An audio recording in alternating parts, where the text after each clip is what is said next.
the winter of 1864, when vigilantes finally stormed the cabin of Montana Territory's most trusted lawman, they discovered something that would haunt the American frontier forever.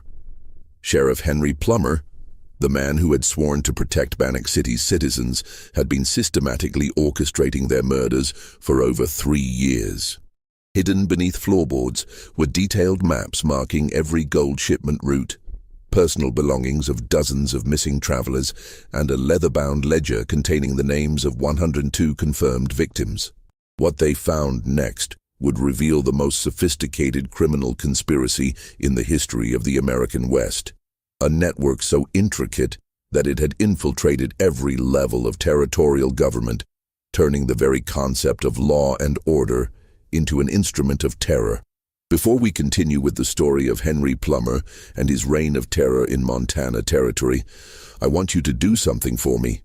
Hit that subscribe button and the notification bell, because stories like this one are exactly what we uncover here. And in the comments below, let me know what state or city you're listening from. I love connecting with fellow mystery enthusiasts from all corners of America.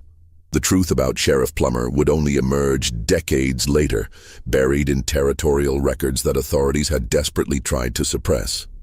Banack City, Montana Territory, 1862. The town had sprung up almost overnight when prospector John White discovered gold along Grasshopper Creek in July of that year. Within months, what had been empty wilderness became a bustling mining camp of nearly 4,000 souls, all chasing the same glittering dream. Crude log cabins and canvas tents lined the muddy streets, while saloons, general stores, and gambling halls competed for space with the constant stream of newcomers arriving daily. The territorial government, headquartered hundreds of miles away in distant Washington, D.C., struggled to maintain any semblance of order in these remote outposts. Local law enforcement was often the only authority that mattered, and finding men willing to wear a badge in such lawless territory proved nearly impossible. Most decent men were too busy working their claims or had families to protect. The job typically attracted drifters, former soldiers, or those with questionable pasts who saw opportunity in chaos. Among the prospectors flooding into Banack was a man named Henry Plummer. At 31 years old, he cut an impressive figure, tall and lean, with carefully groomed dark hair and a mustache that gave him an air of respectability. Unlike most of the rough-hewn miners, Plummer wore clean clothes, spoke with education, and carried himself with the confidence of someone accustomed to leadership. He claimed to have been a lawman back in California and Nevada, though he remained vague about the specific details of his service. The miners and merchants of Banack took to him immediately. Here was a man who seemed capable of bringing order to their chaotic community. When word spread that the territorial governor was looking to appoint a sheriff for the newly formed Banack district, Plummer's name was mentioned by nearly everyone. Local businessman Elkanah Morse vouched for his character, as did several other prominent citizens who had been impressed by Plummer's calm demeanor and apparent knowledge of law enforcement procedures. What they didn't know was that Henry Plummer had indeed been involved with law enforcement in California, but not in the way they imagined. He had been arrested multiple times for various crimes, including assault and suspected murder. His most recent departure from California had been rather sudden, following the mysterious death of a rival who had been courting the same woman Plummer desired. But in the isolation of Montana Territory, where communication with the outside world was sporadic at best, such details were impossible to verify. The gold strikes in the region had created a perfect storm of opportunity and vulnerability. Every week, successful miners would make the dangerous journey to Salt Lake City or other established towns to deposit their gold or purchase supplies. These men carried their fortunes in leather pouches and saddlebags, traveling through hundreds of miles of wilderness on routes that were predictable out of necessity. The few established trails had to follow river valleys and mountain passes, making them natural ambush points for anyone with criminal intent. As winter approached in 1862, the citizens of Banack were dealing with more than just the harsh Montana cold.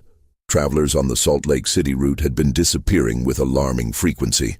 At first, it was easy to dismiss these disappearances as the natural dangers of frontier travel. Wild animals, harsh weather, or hostile Native American tribes. But the pattern was becoming impossible to ignore. Well-armed, experienced travelers were vanishing without a trace, often on routes they had traveled safely multiple times before.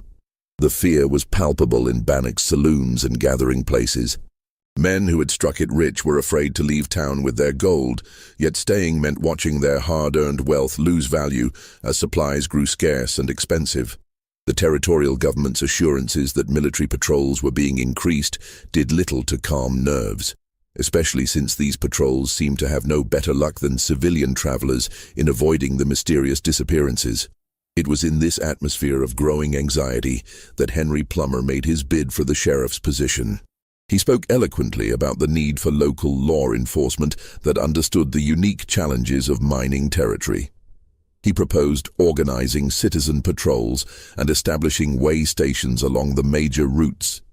His ideas impressed the territorial authorities, and in late 1862, Henry Plummer was officially appointed sheriff of Banack District, a territory that encompassed hundreds of square miles of some of the most remote and dangerous land in America.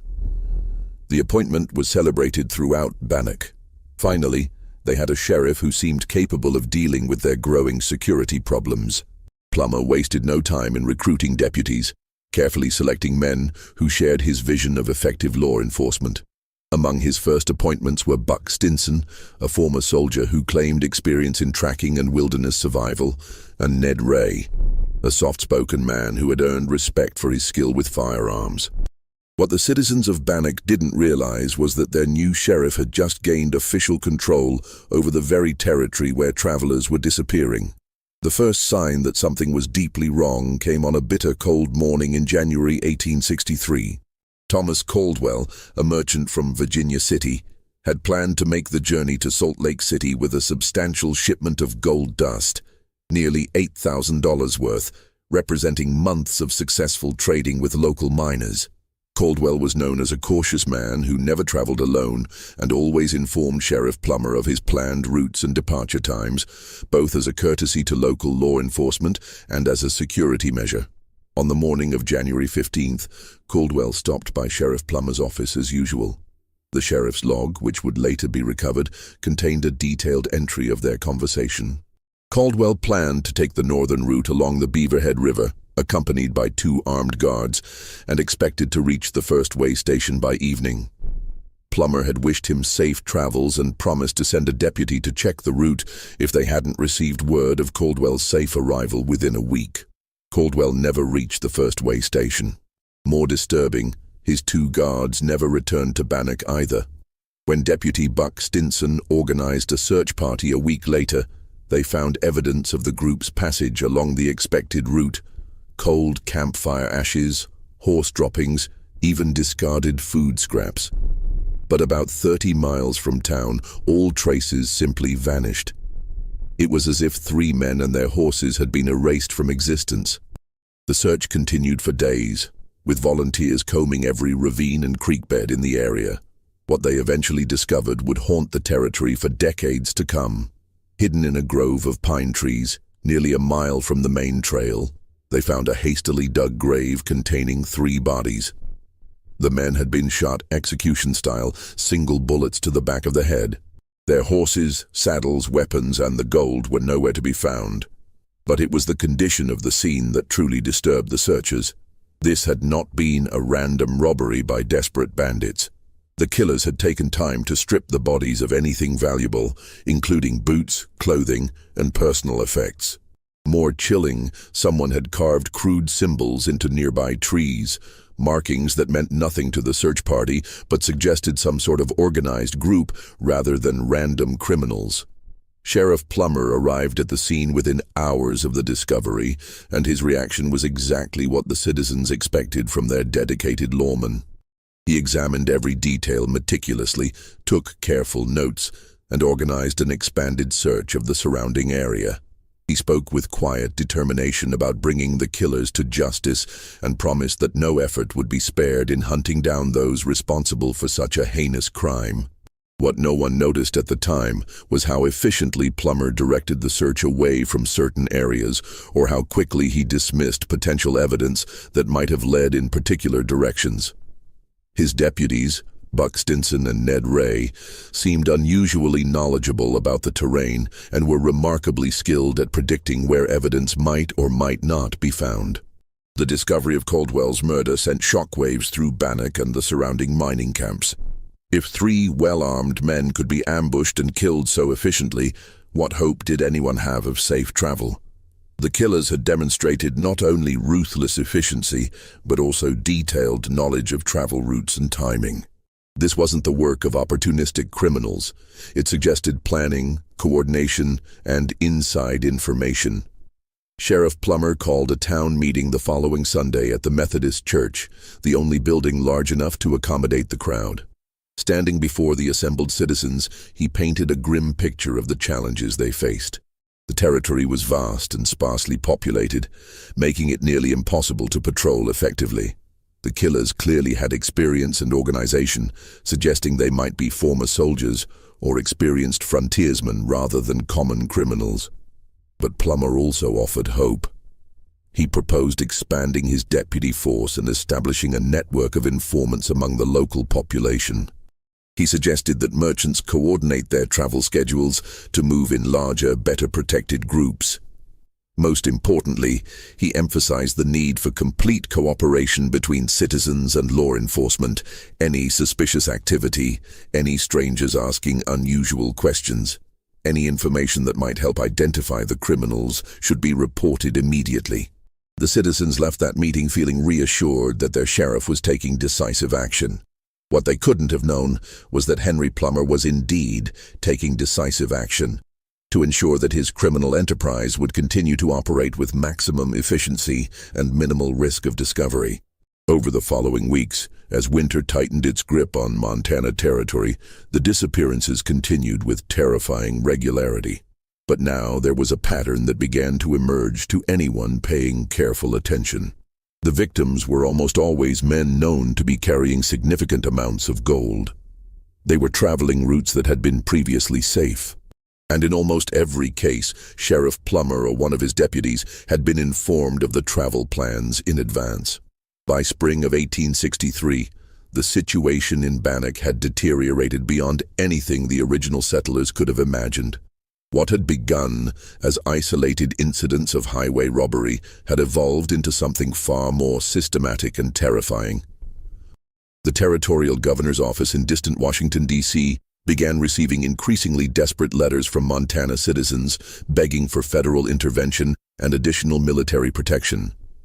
The fear was changing the very nature of life in the mining camps.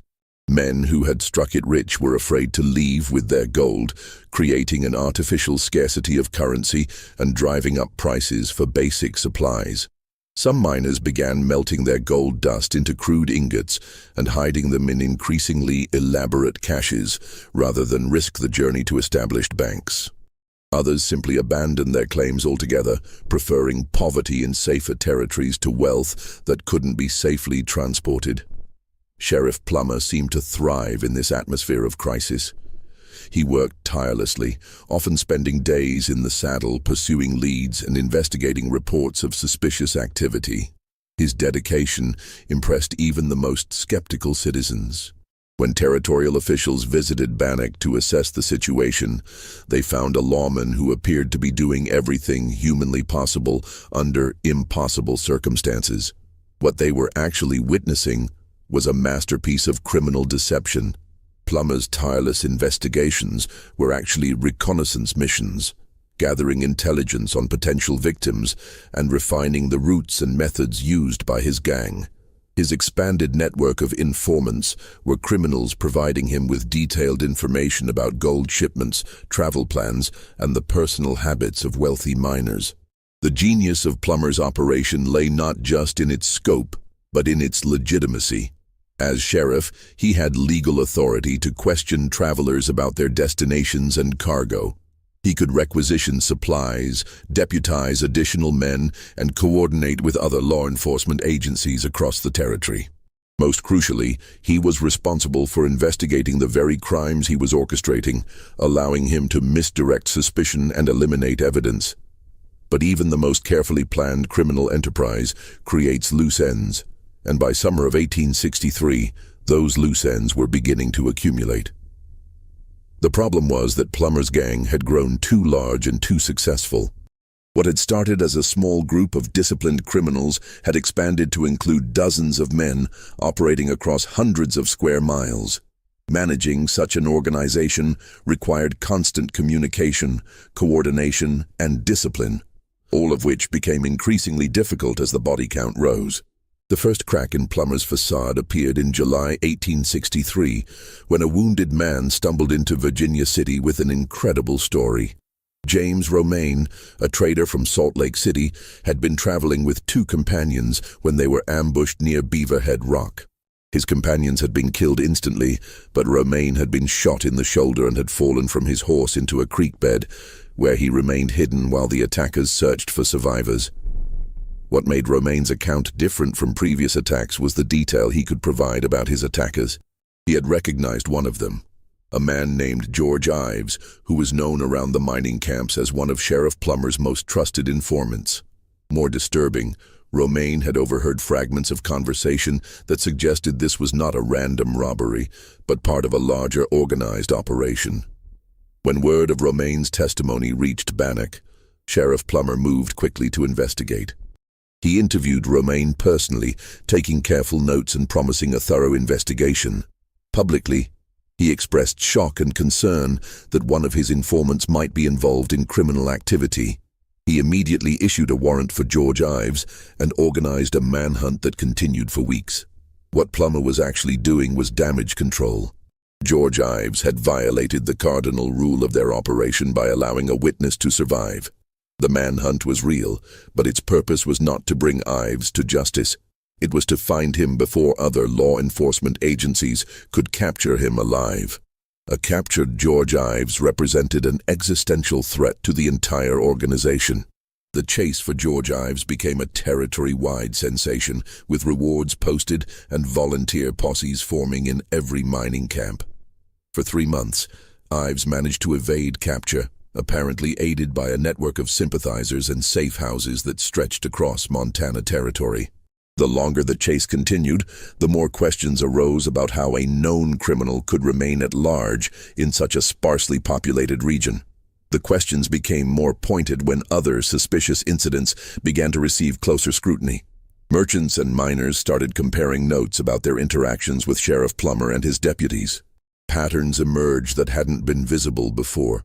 The sheriff's unusual interest in travel plans, the convenient absence of his deputies during certain attacks, the remarkable lack of progress in solving any of the highway robberies, despite the sheriff's apparent dedication to the task.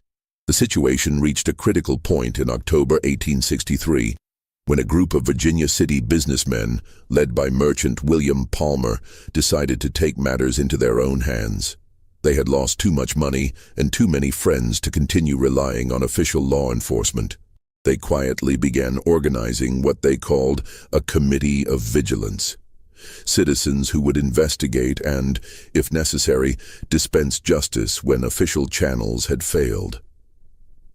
The formation of vigilance committees was not uncommon in frontier territories where legal authority was weak or corrupt. What made the Virginia City Committee different was the caliber of men who joined and the methodical approach they took to their investigation. These were not angry mobs seeking revenge, but educated, successful businessmen who understood the importance of evidence and due process, even when operating outside official legal channels. Plummer and his associates began their investigation with the one advantage that Sheriff Plummer didn't know they possessed. They suspected him. Instead of reporting their findings to local law enforcement, they quietly gathered evidence and built a case using methods that Plummer couldn't monitor or control. They interviewed survivors like James Romaine again, but this time without the sheriff's knowledge. They compared notes from different attacks, looking for patterns that suggested inside knowledge or coordination.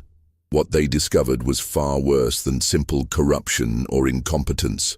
The Virginia City Committee of Vigilance spent months building their case with the methodical precision of experienced prosecutors. Led by William Plummer and businessman Wilbur Sanders, a lawyer who had recently arrived from Ohio, they understood that accusations against a sitting sheriff required overwhelming evidence. What they uncovered was a criminal conspiracy that defied belief in both its scope and its audacity. The breakthrough came in November 1863, when committee member John Bozeman managed to capture Red Yeager, a known associate of George Ives, who had been wanted for questioning in several attacks. Unlike previous captures that had been handled by Sheriff Plummer's office, Yeager was held in secret by the Vigilance Committee and interrogated using methods that were both more sophisticated and more direct than official police procedures of the time. Under intense questioning, Red Yeager revealed information that transformed the committee's understanding of what they were facing. The highway robberies were not the work of a loose confederation of bandits, but rather a highly organized criminal enterprise with over 30 active members operating across 3 territorial districts. The gang had an official name. They called themselves the Innocents, and they operated with military-like precision and discipline. But the most shocking revelation was yet to come.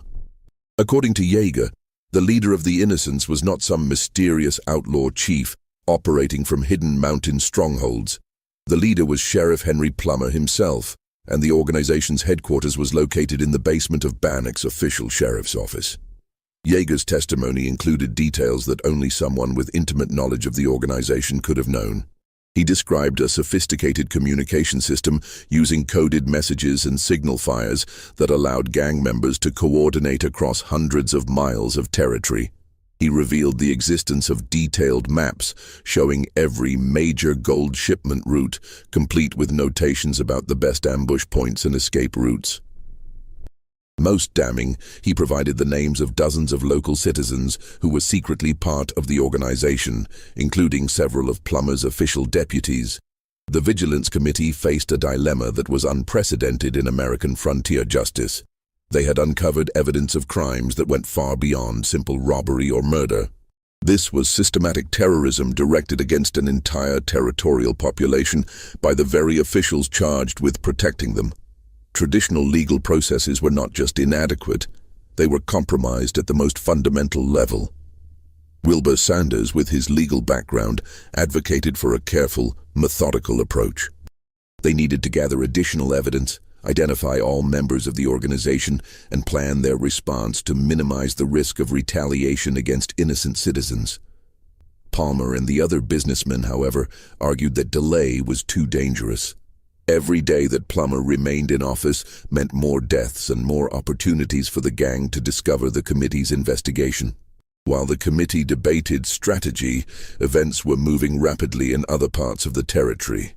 George Ives, still the subject of the territory-wide manhunt, had finally been cornered near the Stinking Water River by a posse that included both official deputies and civilian volunteers. What happened next would provide the Vigilance Committee with the final piece of evidence they needed. Ives had been captured alive, contrary to what Sheriff Plummer undoubtedly preferred. Worse, he had been captured by a mixed group that included men the sheriff couldn't control.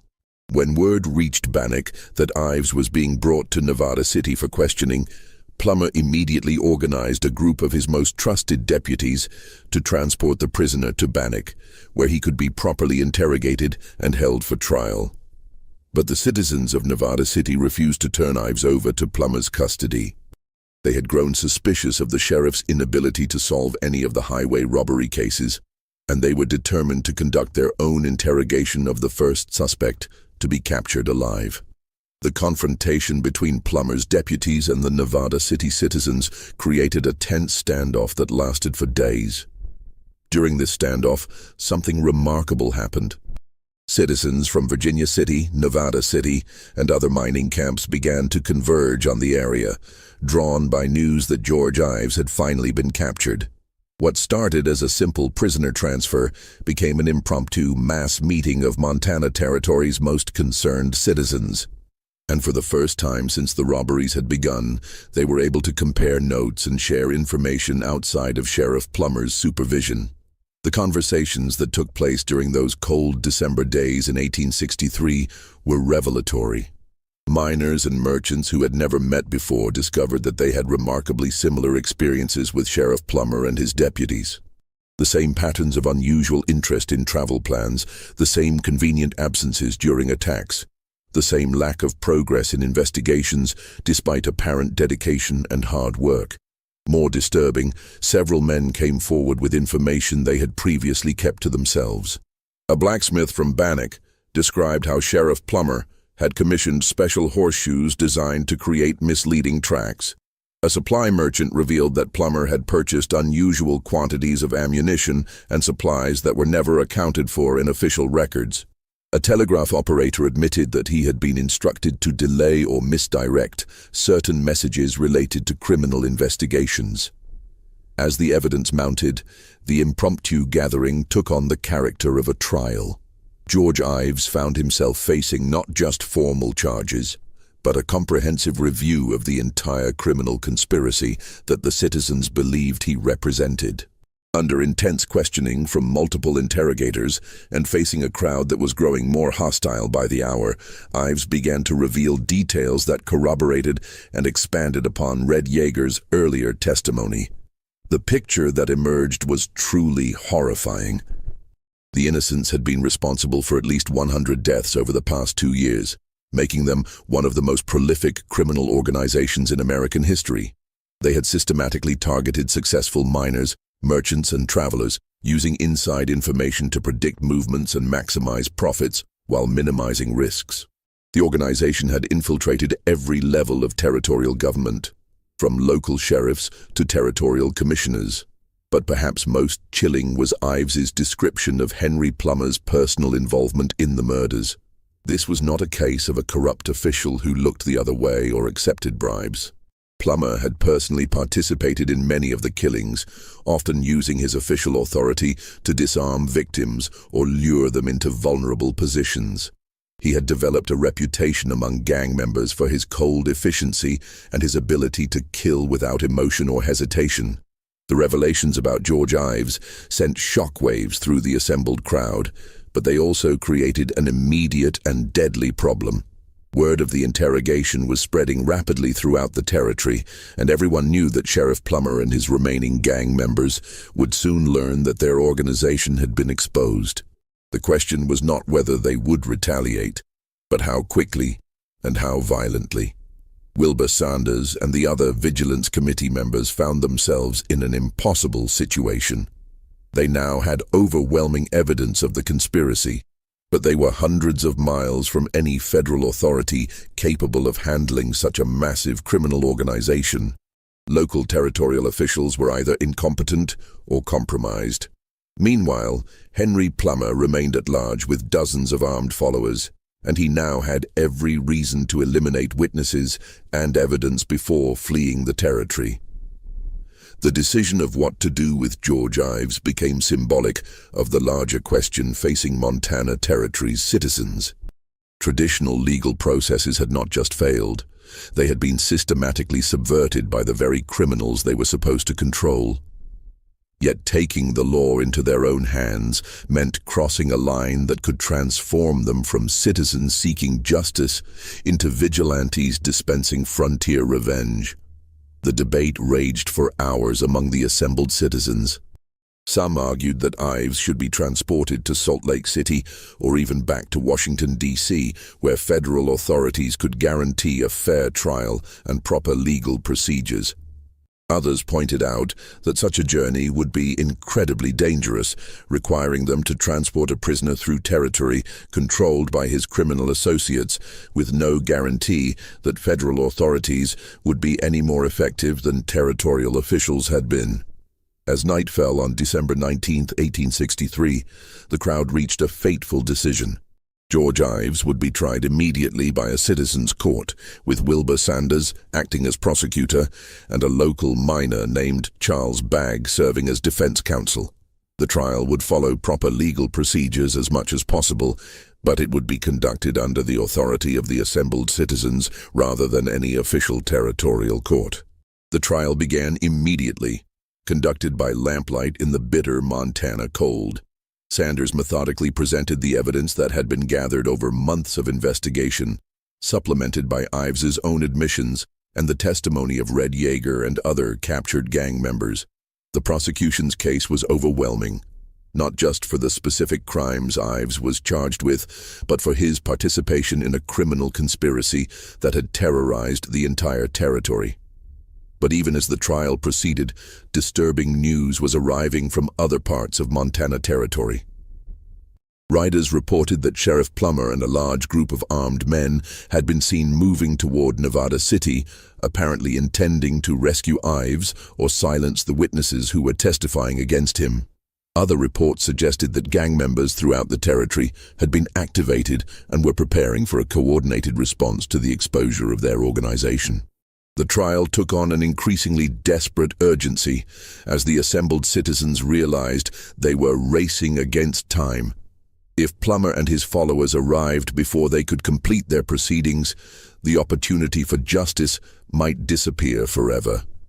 Worse, the witnesses and vigilance committee members who had exposed the conspiracy would likely be killed in retaliation. Charles Bagg, serving as Ives's defense counsel, made the best case he could under the circumstances. He argued that his client had been coerced into joining the gang, that he had not personally participated in murders, and that the proper venue for such serious charges was a federal court with full legal protections. But the evidence against Ives was simply too overwhelming, and the immediate danger to the community too urgent. As dawn broke on December 21, 1863, the Citizens' Court reached its verdict. George Ives was found guilty of multiple counts of murder and robbery, and the sentence was death by hanging. The execution was carried out immediately, using a rope thrown over a makeshift gallows constructed from a nearby building. Ives's last words, according to multiple witnesses, were a warning that Henry Plummer and the remaining gang members would never allow the citizens' rebellion to succeed. Just when we thought we'd seen it all, the horror in Montana Territory intensifies. If this story is giving you chills, share this video with a friend who loves dark mysteries. Hit that like button to support our content, and don't forget to subscribe to never miss stories like this. Let's discover together what happens next in this tale of corruption and frontier justice. The execution of George Ives marked a point of no return for both the citizens of Montana Territory and the remaining members of the Innocents. Word of the Citizens' Court and its dramatic conclusion spread rapidly throughout the region, creating a wave of both hope and terror. For law-abiding citizens, it represented the first successful challenge to the criminal organization that had controlled their lives for years. For Henry Plummer and his followers, it represented a mortal threat that required immediate and decisive response. Plummer's reaction to news of the execution revealed the true nature of the man behind the sheriff's badge. Rather than attempting to maintain his facade of legitimate law enforcement, he abandoned all pretense and activated his entire criminal network for what amounted to open warfare against Montana Territory's citizens. The mask had finally been torn away, revealing the cold-blooded killer who had hidden behind a badge for so long. Reports began flooding in from across the territory of armed groups conducting what could only be described as terrorism against civilian populations. Isolated farms were burned, mining camps were raided, and anyone suspected of supporting the Vigilance Committee was targeted for intimidation or worse. Plummer had transformed his criminal organization from a secretive conspiracy into an army of occupation, attempting to crush citizen resistance through fear and violence. But the citizens of Montana Territory had crossed their own point of no return. The success of the George Ives trial had proven that organized resistance to the Innocents was possible. More importantly, it had exposed the full scope of the criminal conspiracy and identified many of its key members. There could be no going back to the old system of ineffective law enforcement and murdered travelers. The stage was set for a final confrontation that would determine whether Montana Territory would be governed by law or by criminal terror. The final phase of the confrontation between Montana Territory's citizens and Henry Plummer's criminal empire began on a frigid morning in early January 1864. Acting on intelligence gathered from captured gang members, the Vigilance Committee had identified the locations where Plummer and his key lieutenants were likely to be found. But apprehending a sitting sheriff and his deputies required careful coordination and overwhelming force. Any mistake could result in the criminals escaping justice, or worse, successfully intimidating the citizens back into submission. Wilbur Sanders and William Palmer had spent weeks planning what they called the final accounting. They had divided the remaining gang members into three categories: those who could be captured alive for trial, those who represented such a threat that immediate action was necessary, and those who might be allowed to flee the territory if they abandoned their criminal activities. The goal was not vengeance, but the complete dismantling of the Innocents as a functional organization. The first target was Buck Stinson, one of Plummer's most trusted deputies and a man who had personally participated in dozens of murders. Stinson was known to frequent a cabin near Banack, where he conducted unofficial business away from the sheriff's office. On the morning of January 10, 1864, a group of 20 vigilantes surrounded the cabin just before dawn. What they found inside provided final confirmation of the conspiracy's scope and Henry Plummer's personal involvement. The cabin served as a communication center and armory for the gang, containing maps of every major travel route in the territory, marked with symbols indicating successful attacks. More damning were Plummer's personal correspondence files, including detailed letters coordinating attacks with gang members as far away as Utah Territory, and detailed financial records showing how profits from robberies were distributed among organization members.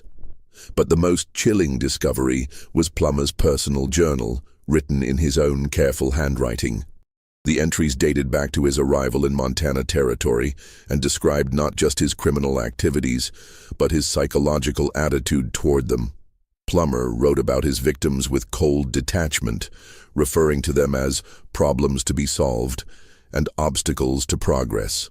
He described the challenge of maintaining his legitimate facade while orchestrating murders, expressing satisfaction at his ability to fool the very citizens he was systematically robbing and killing. The journal entries revealed a man who was not just a criminal, but a sociopath who took genuine pleasure in the elaborate deception he had maintained. He wrote extensively about the irony of citizens coming to him for protection from crimes he was committing, and he expressed particular satisfaction in personally investigating murders he had orchestrated. The final entries, written just weeks before his exposure, showed increasing paranoia and plans for eliminating witnesses and fleeing to Mexico with his accumulated wealth. Buck Stinson offered no resistance when confronted with this evidence. Like George Ives before him, he seemed to understand that the citizens' patience had been exhausted and that traditional legal protections no longer applied. Under questioning, he provided additional details about the organization's structure and confirmed that Henry Plummer had been not just the leader, but the architect of the entire conspiracy. Armed with Stinson's confession and the documentary evidence from the cabin, the Vigilance Committee moved quickly to apprehend the remaining key figures in the organization. Ned Ray was captured at his home in Banack, along with additional records that revealed the financial scope of the conspiracy. Over the previous 2 years, the Innocents had stolen an estimated $500,000 in gold and currency, an enormous sum that represented the life savings of hundreds of murdered victims. But Henry Plummer himself remained at large, and capturing him alive posed unique challenges. As a sitting sheriff, he retained some degree of official authority and could potentially rally support from territorial officials who were unaware of his criminal activities. More importantly, he was known to be heavily armed, extremely dangerous, and desperate enough to fight to the death rather than face capture and inevitable execution. The manhunt for Sheriff Plummer became the largest law enforcement operation in Montana Territory's history, involving over 100 citizens and covering thousands of square miles. Unlike previous searches that Plummer had controlled and misdirected, this operation was coordinated by men who understood his methods and psychology.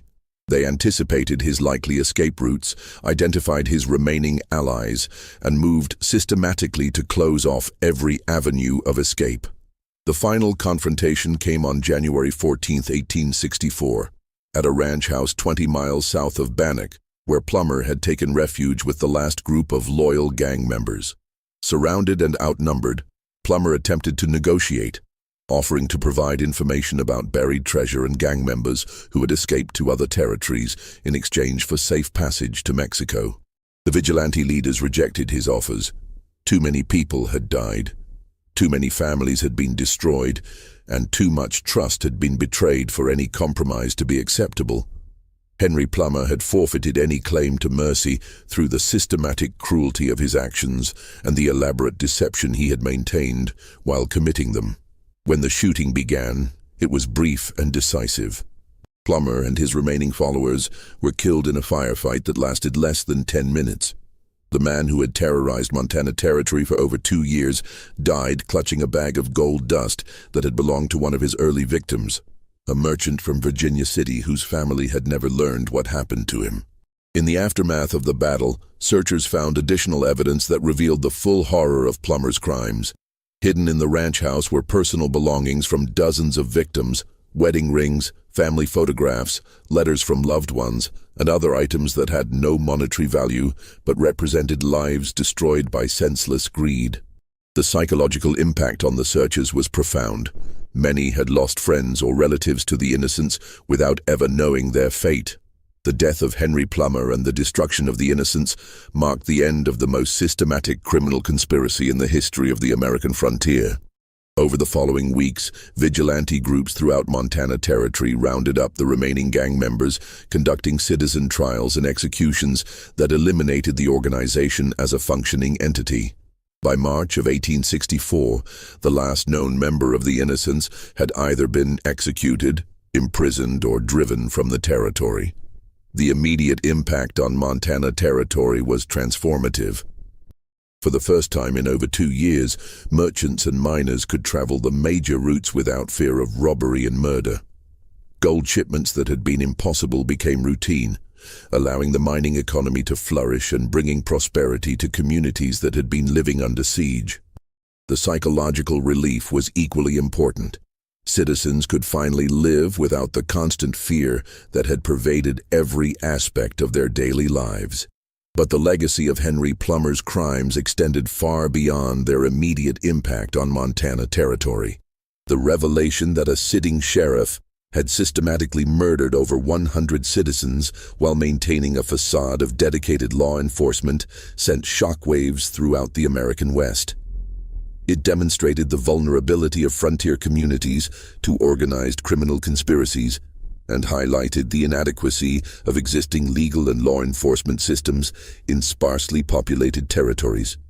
The vigilante movement that destroyed the innocents also established important precedents for frontier justice that would influence law enforcement throughout the American West for decades to come.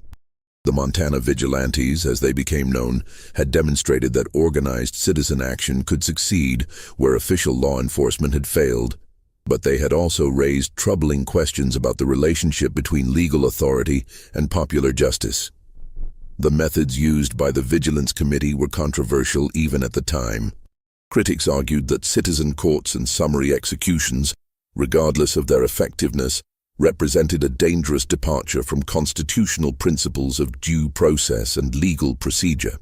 Supporters countered that extraordinary circumstances required extraordinary measures and that traditional legal systems had proven inadequate to deal with the unique challenges of frontier criminal organizations. The debate over vigilante justice became particularly intense when the full scope of territorial government corruption was revealed. Investigation of records seized from the innocents revealed that Henry Plummer's conspiracy had extended far beyond his immediate gang members. Territorial commissioners, federal appointees, and other officials had either been compromised through bribery or intimidation or had been willfully negligent in their duties. The citizens of Montana Territory had been abandoned by every level of official authority, leaving them with no choice but to take justice into their own hands. Wilbur Sanders, who had served as prosecutor in many of the vigilante trials, later defended the committee's actions in testimony before territorial and federal authorities. He argued that the vigilantes had acted with restraint and had followed legal procedures as much as possible under the circumstances. The evidence against the gang members had been overwhelming. The threat to public safety had been immediate and severe, and official law enforcement had been not just inadequate, but actively criminal. The financial investigation that followed the destruction of the innocents revealed the true scale of their criminal enterprise. Recovery efforts located numerous caches of stolen gold and currency hidden throughout the territory, representing only a fraction of what had been stolen over the years. Most of the wealth accumulated through robbery and murder had already been spent or transferred to accomplices in other territories, leaving the victims' families with little hope of recovering their losses. Perhaps more disturbing than the financial losses were the human costs that could never be repaired. The investigation identified at least 102 confirmed victims of the innocents, but territorial records suggested the actual number might have been significantly higher. Entire families had been wiped out, businesses destroyed, and communities traumatized by years of systematic terrorism. The psychological scars left by Plummer's reign of terror would affect Montana Territory for generations. The case also revealed the sophisticated methods that organized criminals could use to infiltrate and subvert frontier law enforcement. Plummer's success had depended not just on violence and intimidation, but on his ability to manipulate legal systems and exploit the isolation of frontier communities. His careful maintenance of a legitimate facade while orchestrating systematic murder represented a new and frightening evolution in American criminal behavior. Federal authorities eventually launched their own investigation into the Montana Territory situation, both to assess the vigilante actions and to prevent similar criminal conspiracies in other territories. The report they produced became a landmark document in American law enforcement history, analyzing the methods used by the innocents and recommending systemic changes to prevent future infiltration of territorial governments by organized criminal groups. The investigation confirmed every major allegation made by the Vigilance Committee and vindicated their decision to take direct action. Federal investigators concluded that Henry Plummer and the innocents had indeed been responsible for over 100 murders and had systematically corrupted territorial law enforcement to the point where citizen action was the only viable option for restoring order. But the federal report also emphasized the dangerous precedent set by the vigilante movement. While acknowledging that extraordinary circumstances had justified extraordinary measures in Montana Territory, the investigators warned that citizen justice could easily degenerate into mob rule if not carefully controlled and limited to the most extreme situations. The story of Henry Plummer and the innocents became legendary throughout the American West, serving both as a cautionary tale about the dangers of frontier lawlessness and as an inspiration for communities facing similar threats from organized crime. The Montana vigilantes were celebrated as heroes who had restored justice when official authority had failed, but they were also criticized as dangerous precedent setters who had undermined constitutional principles.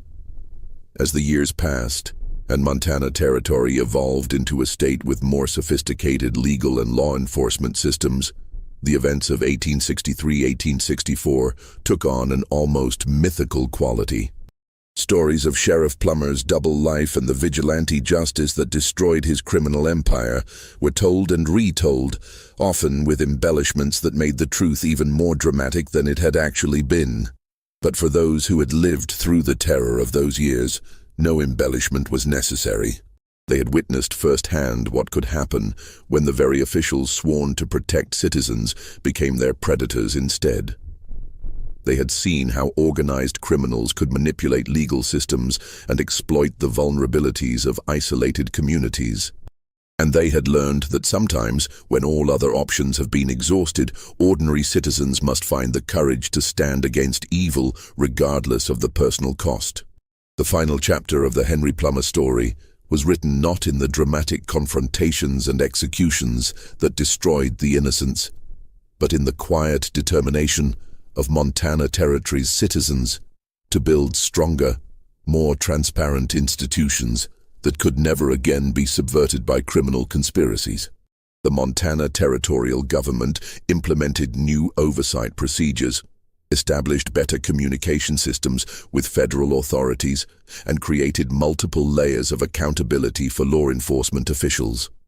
These reforms, born from the bitter lessons of the Plummer era, became models for other territories and states throughout the American West. The legacy of Sheriff Plummer's crimes lived on not just in the stories told about them, but in the institutional safeguards created to prevent their repetition. Yet even today, more than 150 years later, the case of Henry Plummer and the innocents continues to raise troubling questions about the relationship between official authority and citizen justice.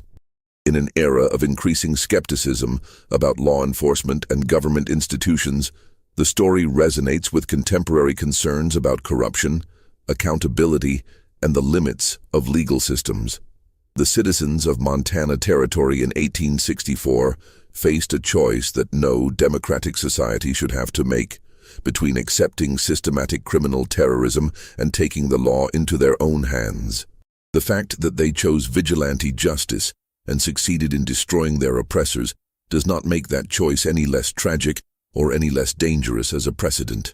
This mystery shows us that the greatest threats to public safety and democratic institutions often come not from obvious criminals operating outside the law, but from those who corrupt the law itself while maintaining facades of legitimacy and respectability. Henry Plummer's ability to function as both sheriff and criminal mastermind for over 2 years demonstrates how vulnerable, isolated communities can be to sophisticated criminal conspiracies, and how difficult it can be to distinguish between legitimate authority and predatory deception. What do you think of this story? Do you believe everything was revealed about Henry Plummer's criminal empire? Or do you think there were aspects of the conspiracy that were never fully uncovered? The isolation of Montana Territory in the 1860s meant that many secrets could have been buried with their keepers. Leave your comment below with your thoughts about this dark chapter in American frontier history. If you enjoyed this tale and want more stories about the hidden crimes and forgotten mysteries of the American past, subscribe, hit the notification bell, and share with someone who loves historical mysteries. See you in the next video.